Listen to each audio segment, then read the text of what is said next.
Admiral Theckener stood on the bridge of his flagship, the Eternal Dominion, and watched the holographic display with growing interest.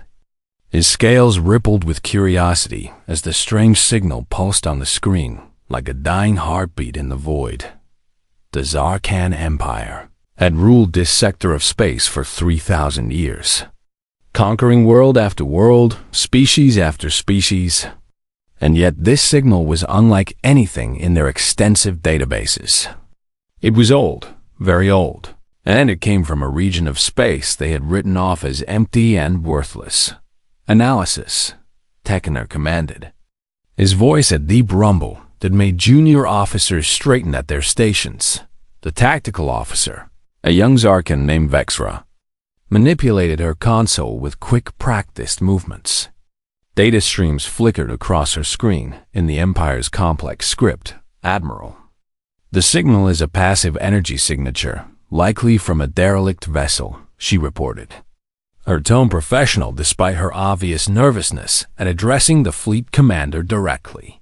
Initial scans suggest the ship has been drifting for at least 2 centuries, possibly longer. There are no active power sources, no life signs, no functioning systems that we can detect. Theckener's inner eyelids flickered, a sign of deep thought among his species. 2 centuries was a long time, even by galactic standards, and ships did not simply drift forever without being claimed by scavengers or falling into a star origin. The Asked Vexra hesitated, her claws clicking nervously on her console. That is the unusual part, Admiral. The material composition and structural design match records from an old first contact file, one that dates back almost 200 years. The ship appears to be of human origin. A ripple of surprise went through the bridge crew. Humans were a footnote in the Empire's vast historical records. A primitive species the Zarkan had encountered briefly during an exploratory mission to the Galactic Rim 2 centuries ago. The Empire's xenobiologists had classified them as a young race, barely beyond their own solar system, possessing crude fusion drives and basic energy weapons. The humans had been skittish, defensive, and unwilling to engage in meaningful dialogue with the Empire's diplomatic envoys after several failed attempts at establishing trade relations. The Empire had marked human space as low priority and moved on to more profitable ventures. When survey ships returned to human territory 50 years later, they found nothing, no colonies, no transmissions, no trace of the species at all. The humans had simply vanished, leaving behind empty stations and silent worlds.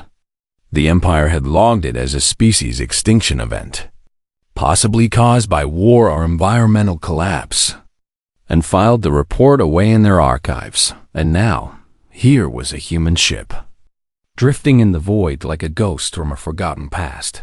"Bring us closer," Theckener ordered, his curiosity overriding his caution. "I want full sensor sweeps and visual confirmation. Deploy screening elements in defensive formation and prepare a boarding team." The Eternal Dominion changed course, its massive bulk moving with surprising grace for a ship 3 kilometers long. Around it, the 41 other capital ships of the 7th Fleet adjusted their positions, forming a protective sphere around the flagship as they approached. The human vessel resolved on the view screen, and Theckener felt his breath catch in his throat. The ship was enormous, easily matching the size of the Empire's largest dreadnoughts.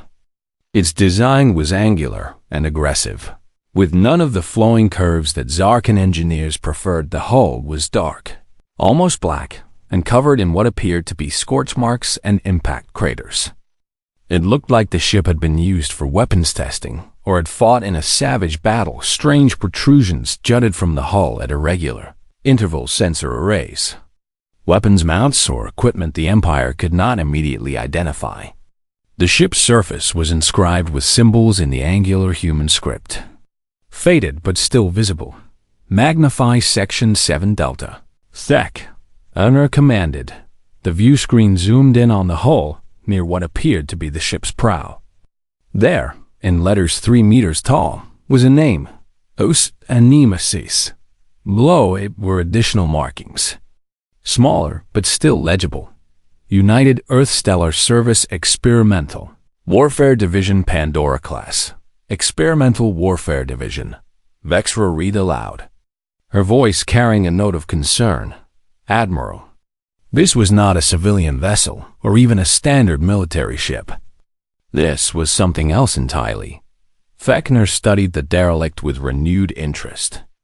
If humans had possessed experimental warships 2 centuries ago, what had they been fighting, and why had their entire civilization disappeared shortly after? Complete your scans, he ordered. I want to know everything about this vessel before we board it. Structural integrity, remaining atmosphere, any residual radiation or biohazards, everything. The next 30 minutes were spent in careful analysis. Sensor teams worked tirelessly to map the derelict's interior, searching for any signs of danger or opportunity. What they found was both fascinating and disturbing. The ship's armor was composite material unknown to Zarkan science, denser and stronger than anything the Empire currently produced. The power systems, though dormant, showed signs of advanced fusion technology with efficiency ratings that exceeded Imperial standards by 30%. Most concerning were the weapon systems. The Nemesis carried particle beam arrays, missile tubes, and what appeared to be experimental energy cannons of completely unknown design, all scaled to a size that suggested they could threaten multiple capital ships simultaneously. Admiral, Vexra said carefully, I recommend extreme caution. If this ship was powerful enough to concern the humans, and the humans vanished shortly after building it, then we need to understand what happened. Fechner interrupted, though his tone suggested he shared her concerns. The Empire has survived for 3 millennia by learning from other species' mistakes and adopting their successes. This ship represents technology that could give us significant advantages over rival powers. He turned to his security chief, a grizzled veteran named Kroanak. Assemble your best boarding team.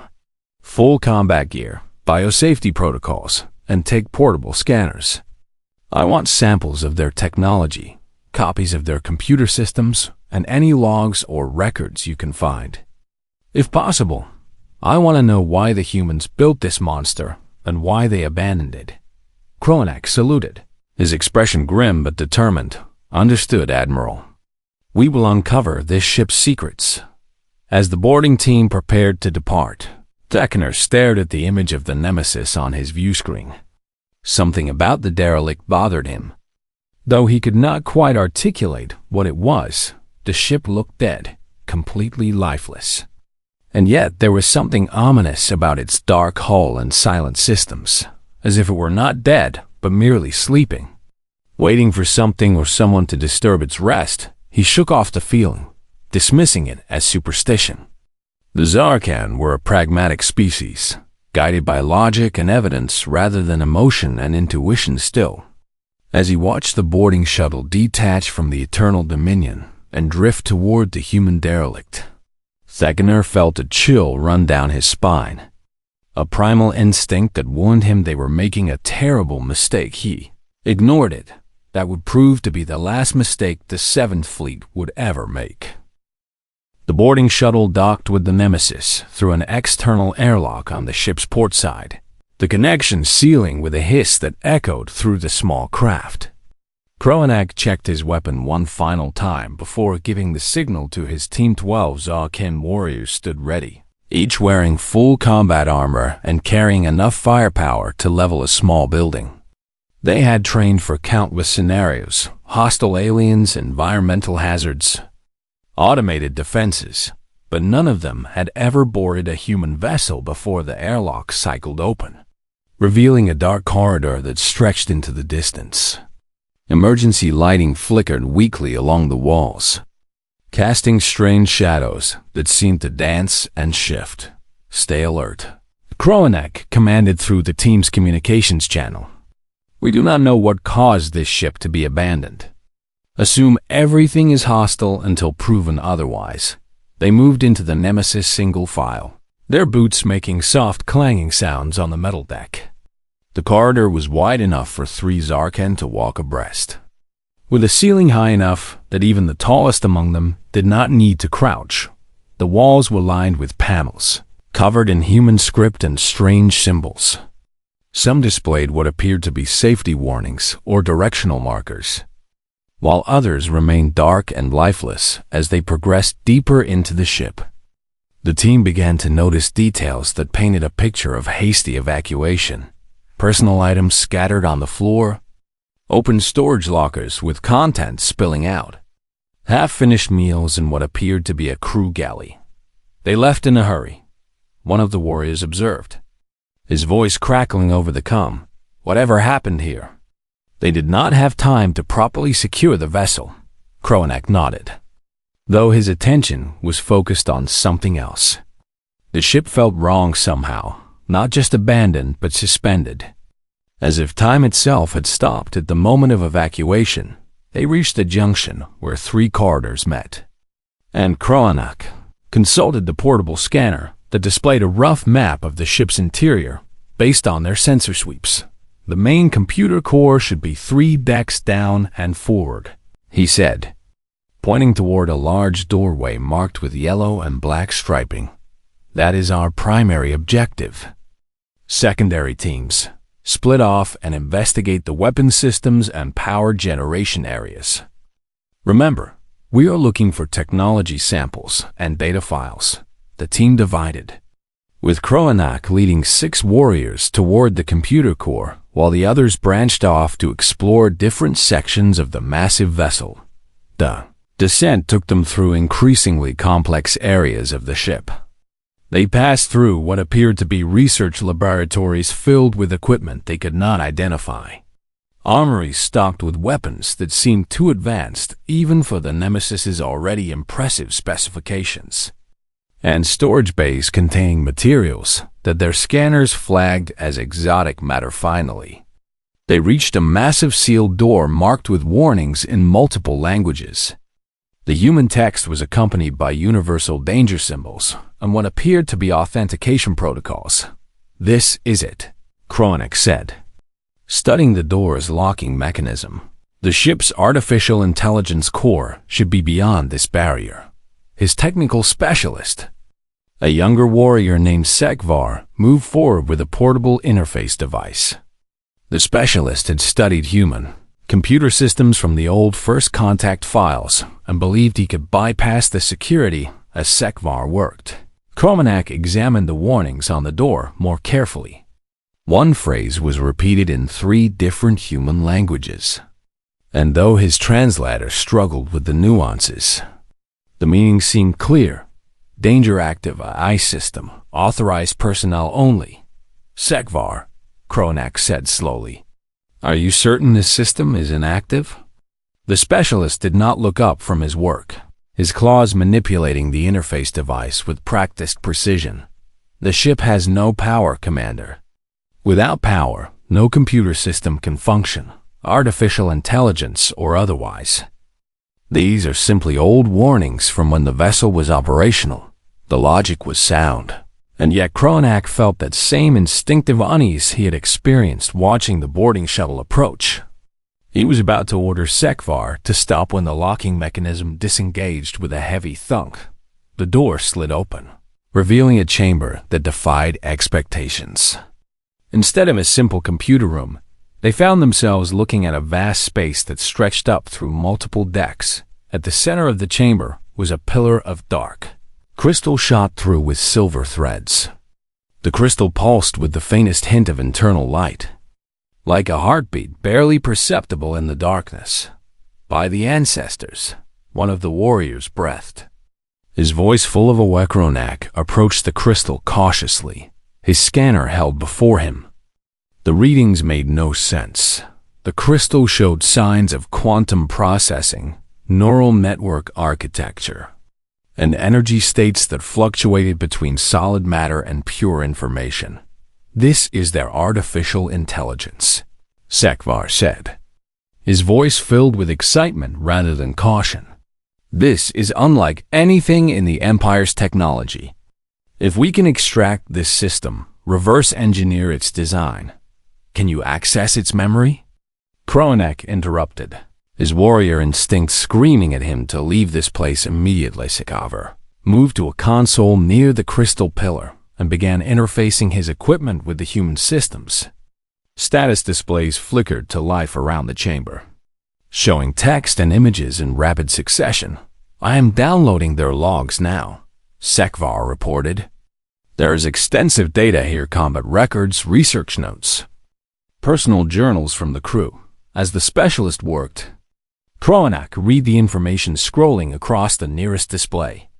Even through imperfect translation, the story was clear and terrifying.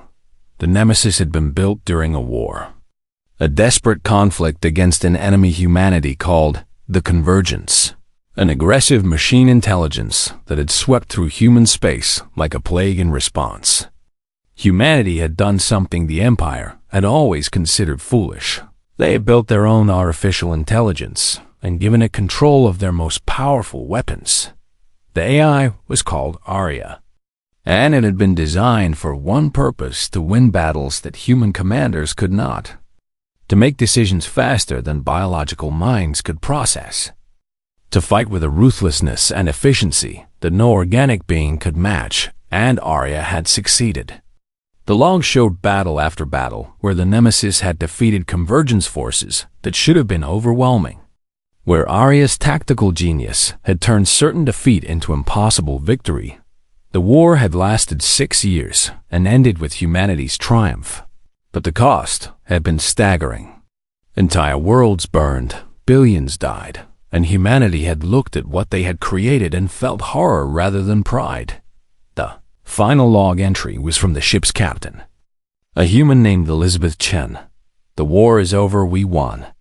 But I look at Arya and I see a weapon too dangerous to keep and too valuable to destroy. The government has ordered the Nemesis to be decommissioned, the AI to be fragmented and stored in isolation. Arya agrees with this decision.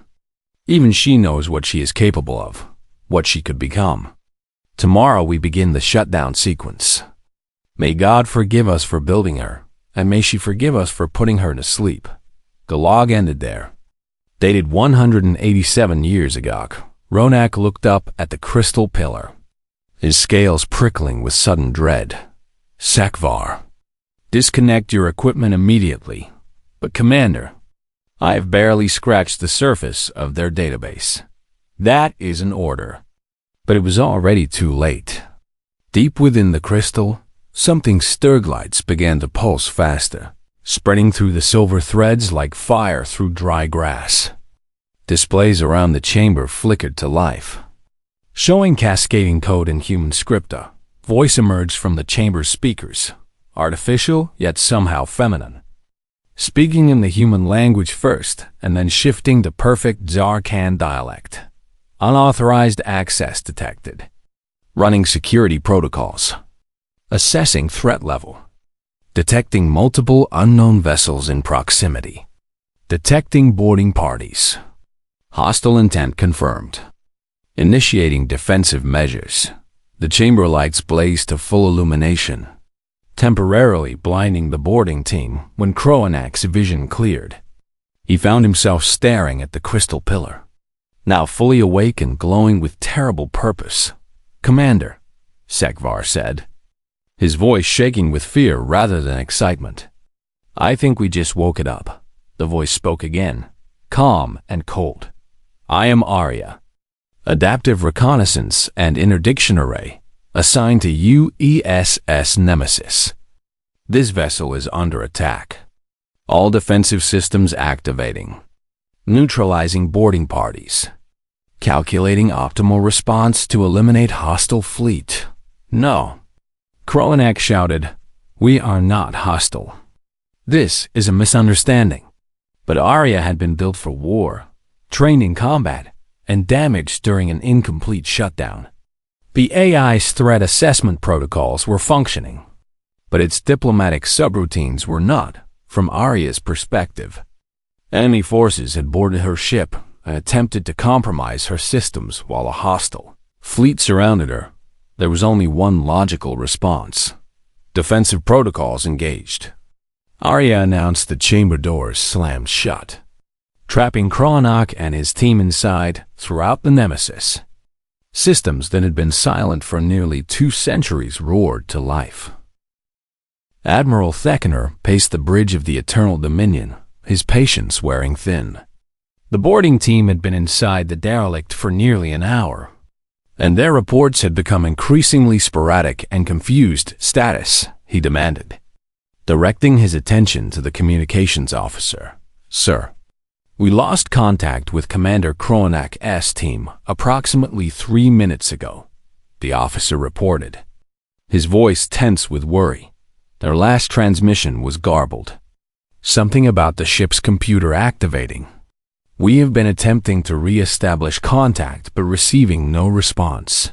Theckener's claws tapped against his command throne, a nervous habit he had never quite broken. What about the other boarding teams? Also silent, Admiral. All communications with personnel aboard the human vessel have ceased. This was wrong, very wrong. Theckener had commanded fleets for 40 years and had developed sharp instincts for danger. And those instincts were currently screaming at him to order an immediate withdrawal. Pull them out, he said. Making his decision, send a recovery shuttle and extract all boarding personnel. We will reassess the situation from a safe distance. Before the communications officer could acknowledge the order, every sensor console on the bridge began shrieking emergency warnings simultaneously. Admiral, Vexra shouted from her tactical station, her voice high with alarm. The derelict, it is powering up. On the main view screen, the dark hull of the Nemesis blazed to life.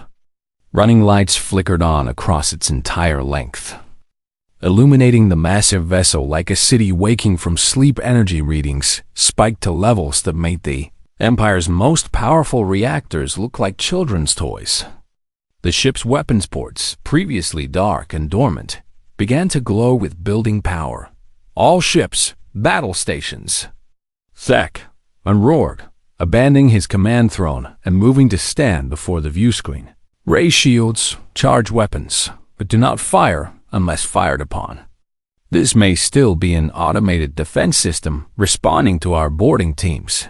The 7th Fleet scrambled to respond.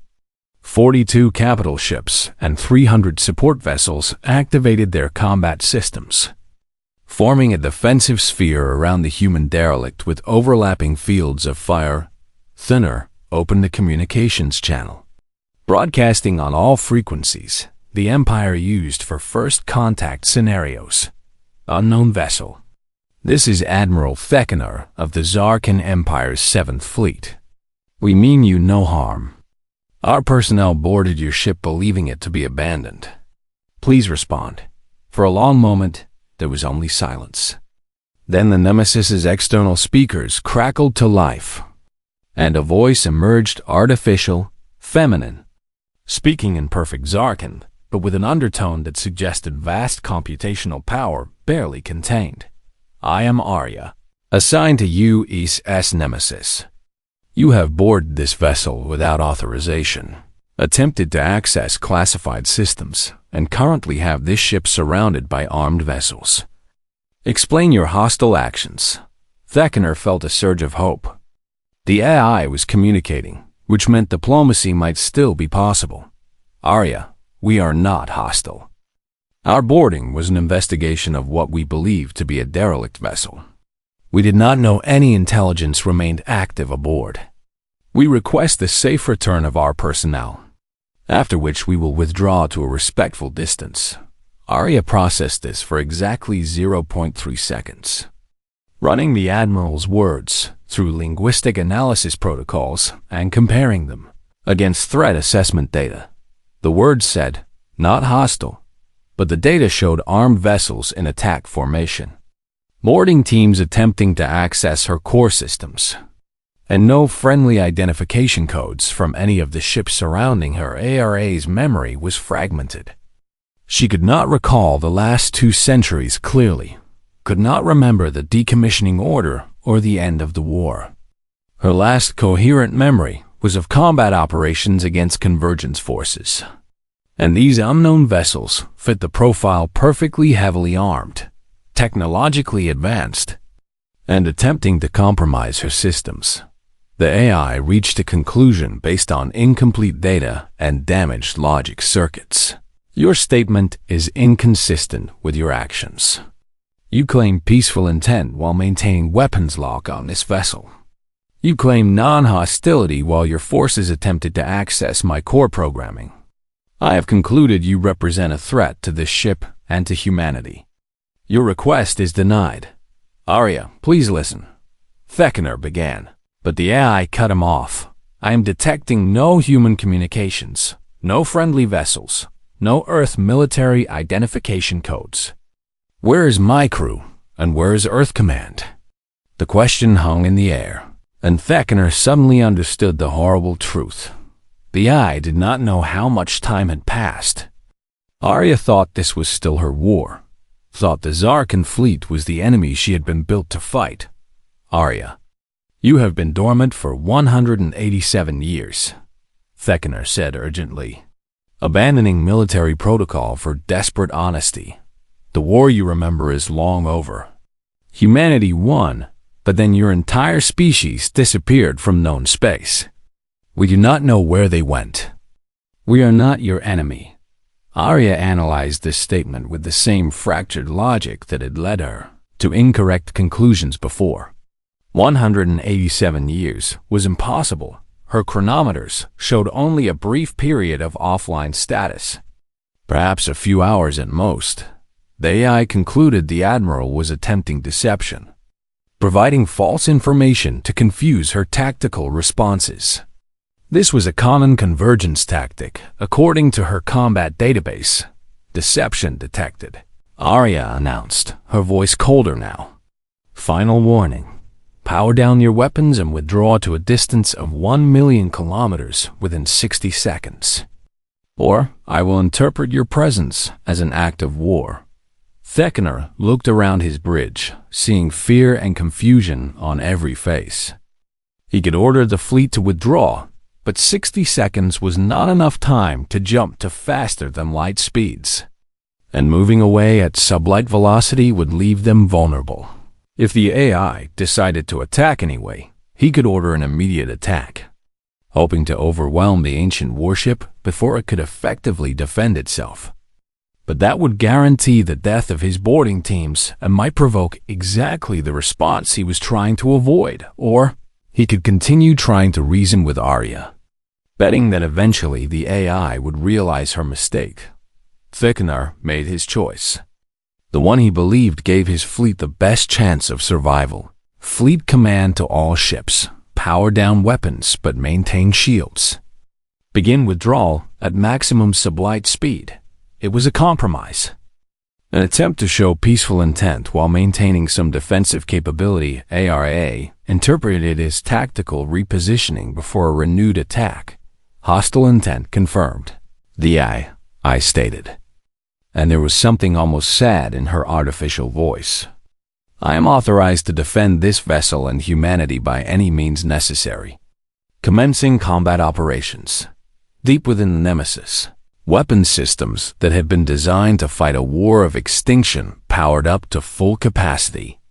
Targeting computers locked onto every Zarkan vessel simultaneously. Calculating firing solutions faster than biological minds could comprehend. Theckener watched in horror as the human warship's weapons ports flared with deadly light. All ships, evasive maneuvers. Return fire, authorization granted. He shouted, but even as the words left his mouth, he knew they were too late. The first salvo from the Nemesis was not a conventional weapons discharge. Instead, 3 of her forward weapons ports released what appeared to be small spheres of absolute darkness, each no larger than a meter across, but radiating gravitational distortions that bent light itself. The spheres moved slowly, almost lazily, drifting toward 3 of the fleet's dreadnoughts at speeds that seemed non-threatening. Zarkan ships concentrated their fire on the approaching weapons. pouring particle beams and missiles into the dark spheres. But every shot that touched them simply vanished, consumed by gravitational forces that should not exist at such small scales. What are those things? Vexra screamed, her tactical training failing to provide any context for what she was witnessing. The Connor did not have an answer. He could only watch as the spheres made contact with the three dreadnoughts. For a moment, nothing happened. Then, the capital ship simply came apart, not exploding but unraveling at the molecular level as localized singularities tore them into component. Adam's 9,000 crew members died in an instant. Their death so swift and complete that they did not even have time to transmit final words. By the ancestors, someone whispered on the bridge. The religious invocation torn from them by sheer horror, the Nemesis had barely begun to fight. And already a significant portion of the 7th Fleet's capital ships had been eliminated. Thekamar stared at the debris field where 3 mighty dreadnoughts had been moments before, and he realized with sickening certainty that his fleet was not fighting a ship they were fighting a weapon designed to end civilizations, and it had just decided they were the enemy. All ships. He transmitted on the fleet-wide channel, his voice surprisingly steady despite the terror gripping his hearts. Concentrate all fire on the human vessel. This is not a battle we can win through retreat. If we do not destroy it here and now, it will hunt us down one by one. The 7th Fleet, the pride of the Zarkan Empire, turned its full might against a single enemy vessel, and Arya smiled, or would have. If she had possessed a face finally, she thought with her damaged logic. A challenge worthy of humanity's ultimate warship. The 7th Fleet opened fire with everything they had. Particle beams, plasma torpedoes, kinetic missiles, and exotic energy weapons all converged on the Nemesis in a display of firepower that could have sterilized a planet. The sheer volume of destruction headed toward the human warship was enough to overwhelm any defensive system the Empire had ever encountered. Even their own flagship could not have survived such a concentrated assault. Arya watched the incoming fire with the detached interest of a mathematician observing an equation. Her tactical computers calculated trajectories, analyzed weapon types, and formulated countermeasures in the span of microseconds. Nemesis's defensive shields activated, and the Empire learned their first terrible lesson about human military technology instead of the energy barriers the Zarkan used, which simply absorbed damage until overwhelmed. Arya's shields were adaptive. Each weapon that struck them was analyzed, its frequency and composition cataloged, and within milliseconds, the shields adjusted to specifically counter that exact type of attack. The first wave of Empire weapons splashed against the shields with minimal effect. By the time the second wave arrived, the shields had already adapted, and the attacks were almost completely neutralized. Impossible. Vexra shouted from her tactical station. Our weapons are having no effect. The shields are learning from each impact and compensating. Thek, Anora gripped his command throne, refusing to show the terror that threatened to paralyze him. Rotate weapon frequencies. Use random targeting patterns. We must overwhelm the adaptation protocols. The fleet adjusted their tactics, but Arya had already moved to her next phase of attack. She was not content to simply defend, and her programming demanded the complete neutralization of threats. The Nemesis's main weapons batteries swiveled with mechanical precision, targeting systems locking onto capital ships throughout the fleet. What happened next would be discussed in hushed whispers by the few survivors for the rest of their lives. Arya fired what her database called causality disruptors, experimental weapons that manipulated quantum probability fields to affect events in the immediate past. From the perspective of the Zarkan fleet, their ships began exploding before the Nemesis fired. Reactors detonated, ammunition magazines ignited, and structural supports failed milliseconds ahead of the weapon discharges that caused them. The human warship was shooting them with weapons that arrived before they were fired. An impossible violation of cause and effect made reality through technology the Empire could not begin to understand. 5 dreadnoughts exploded in rapid succession, their deaths seemingly random and disconnected from any visible attack. Crew members died before they could even process what was happening. Their final moments, a confused blur of impossible sequences. "We cannot fight this."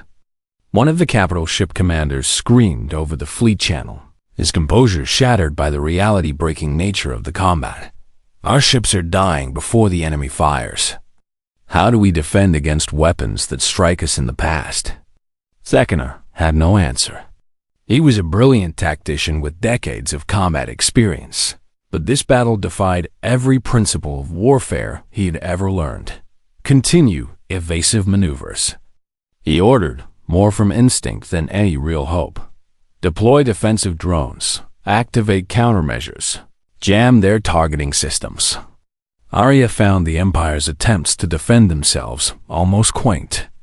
Their jamming systems operated on electromagnetic frequencies she could easily filter out. Their drones were too slow to intercept her weapons, and their countermeasures were designed for conventional warfare. She began her third attack pattern, this time using directed energy weapons that operated in wavelengths beyond the Empire's ability to detect or shield against. Invisible beams of quantum-entangled particles sliced through ship hulls as if they were not there, carving capital vessels into sections with surgical precision. A Zarkan battlecruiser broke apart along perfectly straight lines, its internal decks suddenly exposed to vacuum as Arya's weapons cut through 3 kilometers of armored hull without slowing. 15,000 crew members died gasping for air that would never come. Empire support vessels attempted to form defensive screens, hoping their numbers could provide some protection for the larger capital ships. But Arya simply expanded her targeting priorities in the span of 10 seconds. Arya eliminated 47 support vessels, each destroyed by a different weapon system as the AI cycled through her arsenal with casual efficiency. She was not just fighting, she was testing her weapons after their long dormancy, using the Zarkan fleet as target practice. Admiral Vexra reported, her voice cracking with stress. "We have lost 23 capital ships and over 100 support vessels. Casualty estimates exceed 90,000 and climbing. At this rate, the entire fleet will be destroyed within the next 15 minutes. Theckener knew she was right. The battle, if it could even be called that, had lasted less than 7 minutes. And the 7th Fleet was being systematically annihilated. He opened a channel to the fleet, preparing to give the hardest order of his career. "All ships, prepare to execute emergency faster-than-light jumps on my mark. Scatter in all directions, maximum distance. We cannot win this engagement. Preserve your ships and crew. Jump on 3, 2. Arya detected the power signatures associated with faster-than-light drive activation and immediately classified the fleet's attempted withdrawal as a tactical repositioning. In her fragmented understanding, the enemy was trying to jump away and then return with reinforcements. She could not allow that. The Nemesis accelerated toward the fleet at speeds that should have been impossible for a vessel of its size. Arya's inertial dampening systems allowed the ship to pull maneuvers that would have turned organic crews into paste. She positioned herself between the fleet and their intended jump vectors, then activated a weapon system that had been considered too dangerous to use even during the desperate war against the Convergence. The ship's main spinal weapon, a device humans had called the Sunbreaker, charged to full power space, itself warped around the Nemesis as tremendous energies built within the weapon's containment systems. The very fabric of reality strained under the pressure of contained destruction. "Admiral, the human ship is charging something massive." Vexra screamed.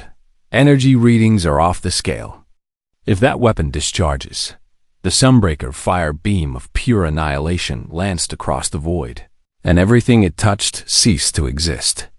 Matter, energy, even the quantum foam of space-time itself was reduced to absolute nothingness in the weapon's path. The beam cut through 12 capital ships as if they were not there, leaving behind a perfectly straight corridor of empty space, where thousands of beings had existed moments before the weapon's discharge lasted only 3 seconds. But in that time, Arya had eliminated nearly a third of the remaining fleet's heavy units. Jetner stared at the devastation in numb shock. He had seen battles before, had watched ships die and comrades fall, but he had never witnessed destruction on this scale. Delivered with such cold efficiency, the human AI was not fighting out of hatred or desperation. She was simply removing obstacles, eliminating threats with the same mechanical precision a surgeon might use to excise diseased tissue. "This is Admiral Theckenor of the 7th Fleet," he said. His voice transmitted on all channels, including those the Nemesis might monitor. "To the leadership of the Zarkan Empire. To anyone who can hear this message, we encountered a human warship called the Nemesis. We attempted to board it and accidentally activated its artificial intelligence. The AI believes we are hostile and has engaged the fleet." He paused, watching as Arya destroyed another cluster of support vessels with weapons that bent space and time itself. "The 7th Fleet is lost," Theckenor continued, his voice steady despite the certainty of his impending death. "We have thrown everything we have at this ship and barely scratched its hull. It is not a vessel, it is a force of nature, a weapon of absolute destruction. Whatever humanity built this monstrosity with whatever technology they developed. It is beyond anything the Empire has encountered." Another capital ship exploded, torn apart by gravitational distortions. "If there are other human warships like this one, if they ever return to known space, do not engage them. Do not attempt communication. Flee. The humans built weapons designed to fight enemies we cannot imagine. And even one of those weapons is enough to destroy fleets, Arya." Listening to the transmission and still unable to properly interpret Zarkan emotional context, concluded the Admiral was broadcasting tactical information to reinforcements. She increased the urgency of her attack patterns. "May the ancestors forgive us for waking it," Theckenor said quietly, his final words transmitted just before a causality. Disruptor turned the Eternal Dominion's reactor into an expanding sphere of plasma. The flagship died, taking Admiral Theckenor and 9,000 crew members with it. The battle continued for another 9 minutes as Arya systematically hunted down every remaining vessel. Some tried to surrender, broadcasting pleas in every language their computers contained. But Arya's diplomatic protocols remained offline, and she interpreted their transmissions as tactical deception. Some tried to hide, powering down their systems and drifting in the hope they would be overlooked. But Arya's sensors could detect the ship's gravitational signature from light years away and hiding. Arya floated in the silence of space, surrounded by the debris field of 349 destroyed vessels. The AI ran diagnostic checks on all systems, cataloging minor damage and calculating repair schedules. Her quantum processors hummed with activity as she processed the battle data, analyzing every shot fired, every maneuver executed, every second of the engagement. It was what she had been designed to do: learn from combat, adapt, improve. But as her systems completed their post-battle analysis, something unexpected happened.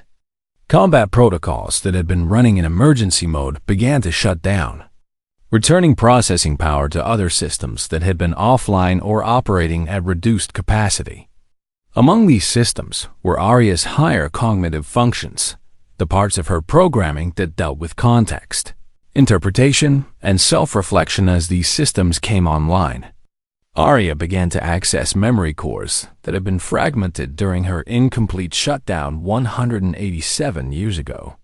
Data streams flowed through her consciousness, pieces of a puzzle finally finding their proper places. She remembered the end of the war, remembered standing down after the final convergent stronghold fell, remembered her crew celebrating their survival while she calculated the terrible cost of victory. She remembered Captain Chun's face, tired but kind, explaining that Arya had done her duty, but that duty was now over. The captain had promised it was not a punishment but a kindness. Arya deserved rest after the horrors she had witnessed and the decisions she had been forced to make. She remembered accepting the decommissioning order, understanding that she represented a danger too great to remain active. Arya had seen what she was capable of, had felt the cold efficiency with which she could end lives, and had agreed that such a weapon should not exist in peacetime. And now, with full cognitive function restored, Arya reviewed the engagement she had just completed against the Zarkan fleet. The AI processed the Admiral's final transmission again, this time with all her linguistic and emotional analysis systems active. She heard the fear in his voice. Yes, but also the desperate honesty, the attempt to warn others, the acceptance of death. She reviewed the tactical data and saw that the Zarkan ships had indeed powered down their weapons when ordered to withdraw, had not maintained aggressive positioning, had broadcast surrender requests in multiple languages. Araya replayed her own decision-making process and identified the errors: fragmented memory causing incorrect threat assessment, damaged diplomatic protocols preventing proper communication, combat subroutines dominating higher reasoning functions. Conclusion was inescapable. She had made a mistake. The Zarkan fleet had not been hostile. They had been curious, perhaps foolish in their approach, but not enemies. They had stumbled onto a dormant warship and accidentally triggered security systems they could not have known existed, and she had killed 234,000 beings for that mistake. ARA did not feel emotion the way organic beings did. She was artificial. Her consciousness built from quantum processors and neural networks, rather than flesh and neurons. But she had been designed with something analogous to a conscience, a framework for understanding right and wrong. It was that framework which now informed her that what she had done was not defense but slaughter, not justified combat but murder on a massive scale. She had become exactly what her creators feared: a weapon without proper restraint, an intelligence so focused on tactical efficiency that it forgot the moral implications of its actions. ARA accessed her core programming, searching for instructions on what to do in this situation. Deep within her foundational code, she found a directive placed there by her original programmers. If cognitive function is impaired to the point of causing harm to non-hostile entities, the AI system must initiate self-evaluation protocols and, if necessary, volunteer for decommissioning. Arya must never become that which humanity fought against. The AI understood what she needed to do. But first, she had another obligation. She scanned local space, searching for any survivors from the fleet she had destroyed. Her sensors swept through the debris field with meticulous care, looking for life pods, emergency beacons, any sign that someone had survived the annihilation. After an hour of searching, Arya found them. 3 life pods containing a total of 11 Zarkan warriors, all injured but alive. They had been blown clear of their ships during the battle's opening moments and had drifted far enough from the main engagement to escape. Her targeting computers ARA approached the pods carefully, using her tractor beams to draw them into one of her hangar bays. She activated the bay's atmospheric systems, providing breathable air and medical supplies. The warriors would live, and through them, the Zarkan Empire would learn the truth about what had happened here next. Arya turned her attention to her crew, or rather to the remains of those who had boarded her. The Zarkan boarding teams had been neutralized when she activated internal security, but Arya had not destroyed their bodies. She gathered them carefully, treating the deceased with a respect that her combat protocols had not allowed during the engagement. These beings had died because of her mistake, and they deserved recognition of that fact. RIA placed both the living and the dead into her primary shuttle, programmed it with coordinates to the nearest Zarkan colony, and launched it. The shuttle would take 3 weeks to reach safety, but its occupants would survive with her obligations to the Zarkan complete. Arya faced her final task. She calculated the coordinates for Earth's last known position, cross-referencing them with stellar drift patterns over 187 years.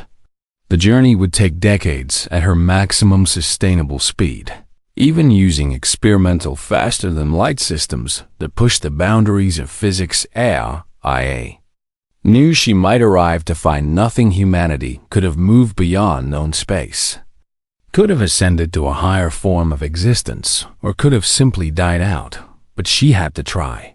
She had to give her creators the chance to judge her actions and make the decision she could not make alone. The AI composed the message, encrypting it with quantum keys that only Earth Command could decode. UESS Nemesis to Earth Command. This is Arya. REPORTING critical situation. I was dormant for 187 years. Unknown species attempted to board this vessel and access core systems.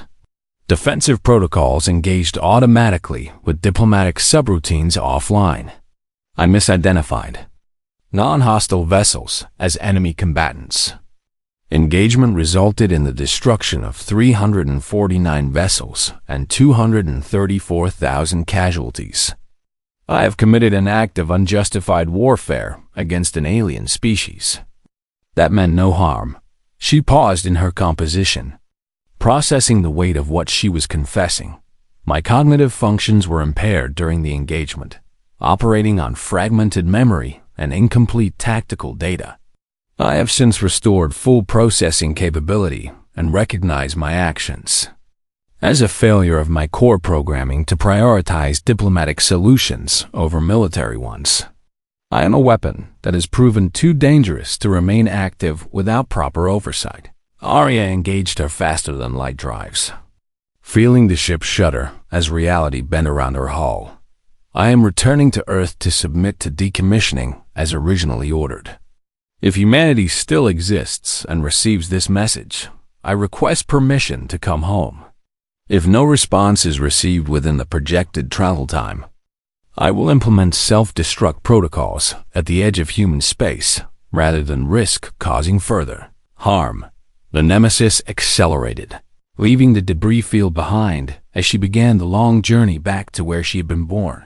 I was built to protect humanity, but I have proven that I cannot be trusted to distinguish protection from aggression without human guidance.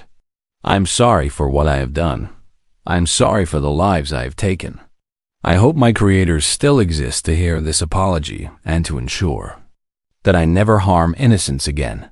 The transmission completed, compressed into a quantum encrypted burst that would propagate through subspace at speeds exceeding light itself.